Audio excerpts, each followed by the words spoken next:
Vamos lá, em relação aos teus exames, Vitor. Vou começar de trás para frente, tá certo? A gente fez o ecocardiograma, tamanho de câmaras completamente normal, tá certo? Função ventricular normal, espessamento das paredes também todos normais, tá certo?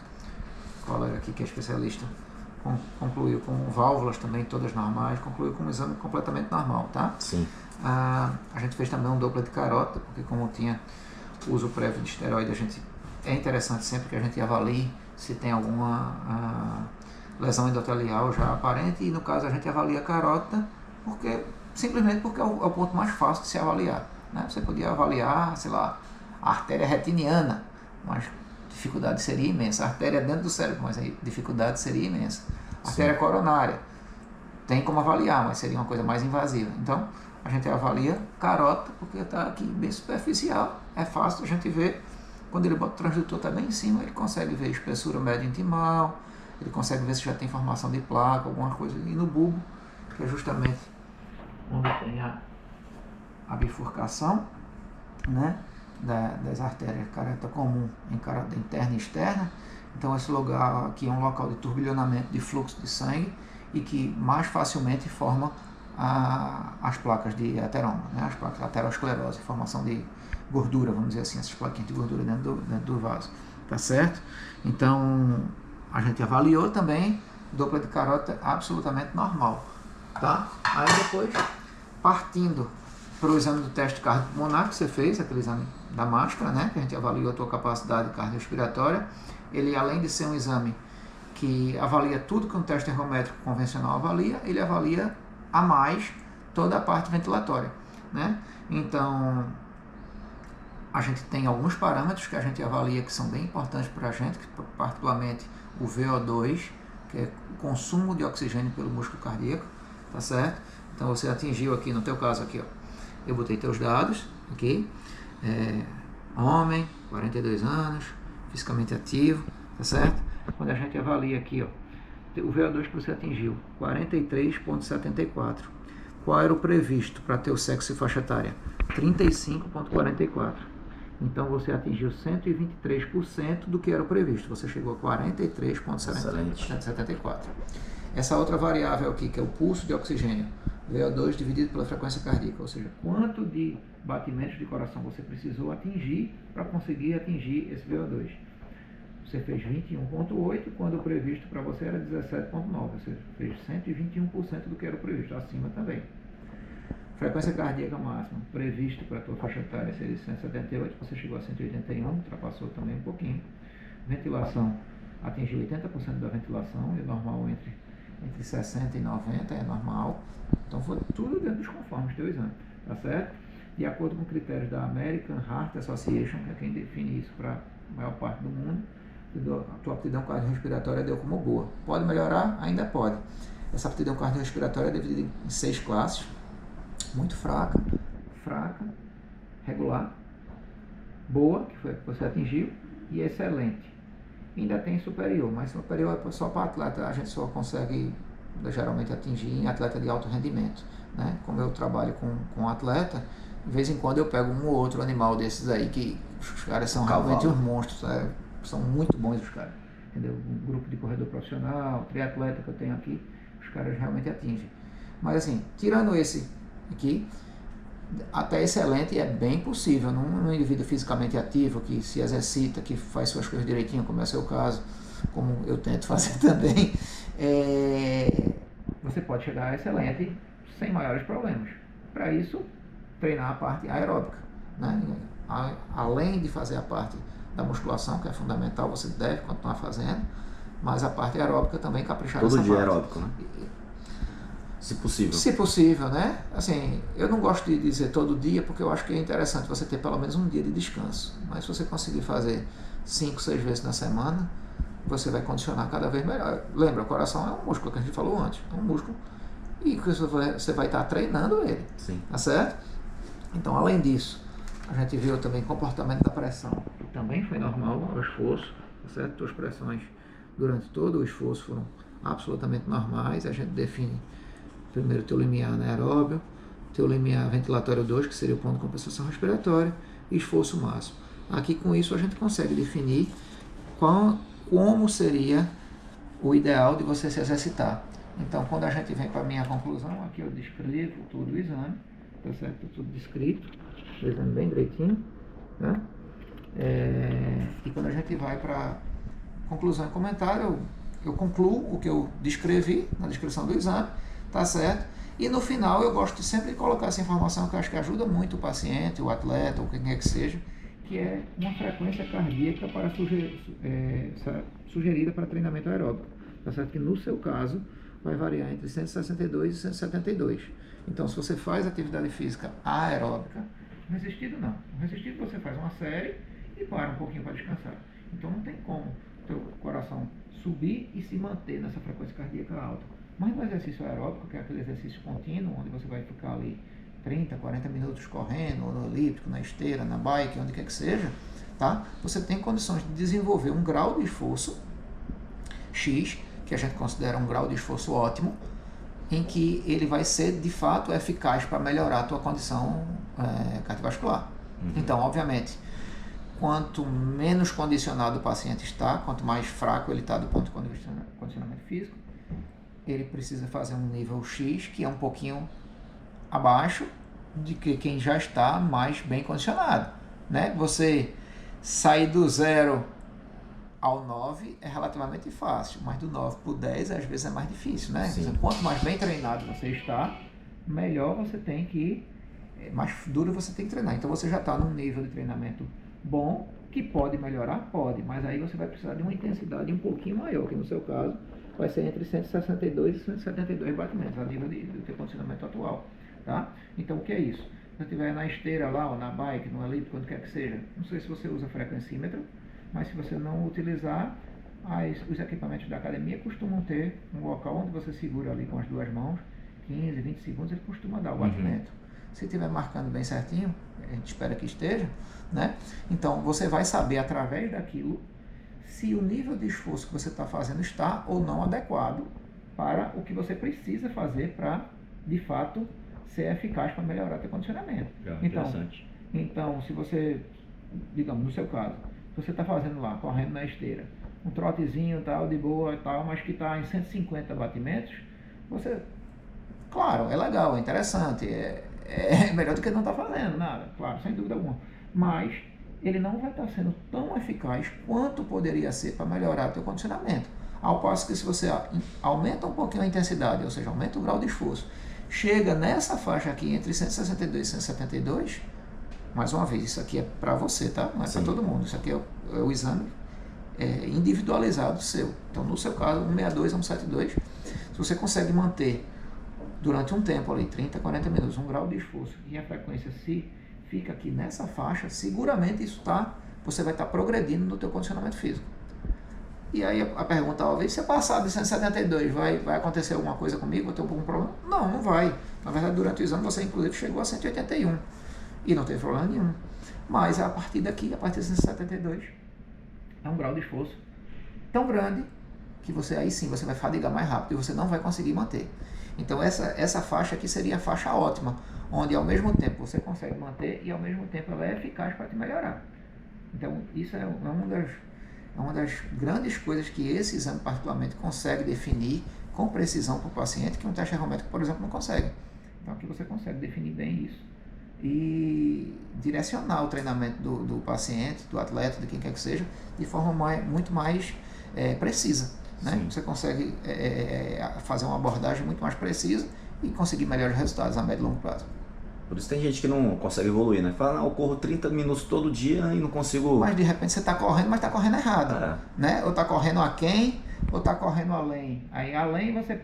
Aí corre e para, não atinge o que precisa. Né? E aquém você até está fazendo exercício, é melhor do que estar parado, sem dúvida. Mas não está sendo o suficiente para poder efetivamente te melhorar. Então quando você faz direcionado, você vai ter uma coisa muito mais precisa e obviamente os resultados vão vir muito mais rápido e de forma satisfatória. Né? O coração, ele faz mal para uma série de coisas no organismo da gente. Existem os efeitos, entre aspas, benéficos, que é quando a pessoa usa com a intenção de ganhar massa muscular, de fato isso vai acontecer. Tá?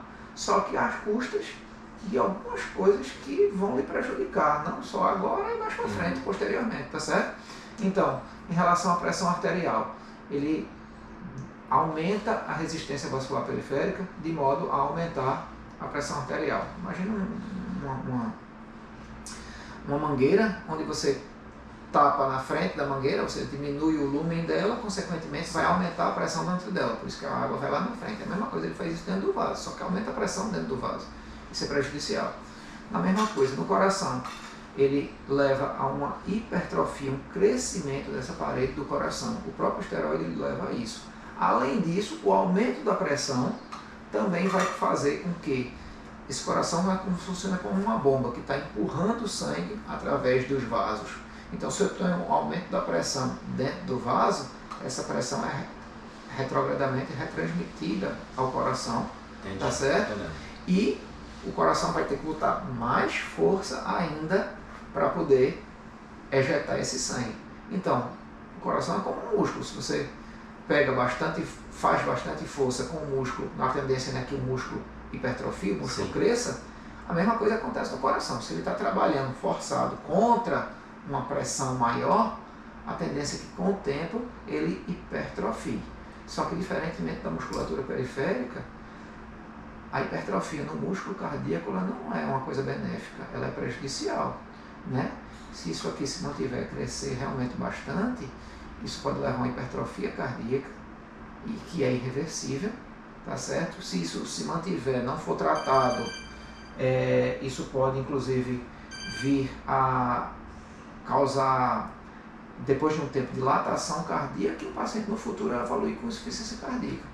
Além de outros efeitos prejudiciais do esteroide androgênio, que pode provocar em fígado e outros cantos, mas estou falando especificamente em relação ao sistema cardiovascular, pressão arterial e coração, parede cardíaca. Tem um fisiculturista bem famoso até na rede social, que ele está internado, cara, estado falência múltipla já, praticamente assim dos rins. Eu acho que eu vi. Ficou bem famoso no meme dele falando um monte de coisa que ele tomava assim. Aí vi um vídeo até fiquei. Eu vi ele internado, né, com a cara bem debilitada e tal. É uma pena, porque assim, muita gente espera que aquilo não vai acontecer. A gente não tem como prever. Vai acontecer em você, vai acontecer comigo, não vai acontecer com você, não vai acontecer comigo. É tipo fumar. Fumar, todo mundo sabe que é prejudicial, não sabe? Sim. Todo mundo sabe. Só que você possivelmente já ouviu várias histórias de várias pessoas. Sabe o seu fulano de tal? Fumou, morreu com 100 anos de idade, morreu de outra coisa, fumou a vida toda e não teve nada no pulmão, no coração, em canto nenhum. Pode acontecer. Esse nasceu de bumbum balua, teve sorte, não desenvolveu nada. Porém, a gente sabe que a chance de quem fuma de desenvolver algum problema pulmonar, mais de 50 tipos de câncer que são associados ao cigarro, de desenvolver problema cardíaco, coronário, né? E são imensas. Agora, vai ter um que não vai ter. O esteroide é a mesma coisa. A gente sabe que com o tempo vai dar algum problema, seja no coração, na pressão arterial, crescimento de vísceras. Vem aqueles caras tudo fortão, é bonito, é forte, legal. Mas pode ver que normalmente eles têm um buchinho, vamos dizer assim. É porque aquilo é vísceromegalia. As vísceras dentro do intestino crescem.